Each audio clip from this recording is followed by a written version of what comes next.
Insimin kasi ng kanyang COC kanina para sa pagka-vice alkalde. Diba?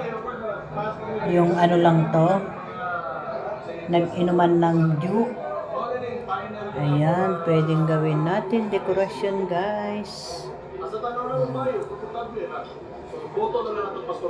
Ayan, guys.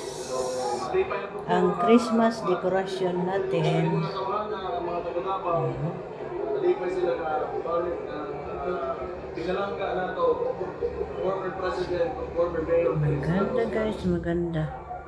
Tinundukan na rin ng dating Pangulo ang mga nag-uudyok sa kanyang sumabak sa pagka-senador.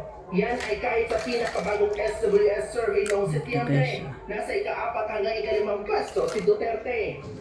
You think that I can carry Ayan. a national campaign at my age? Maganda, maganda.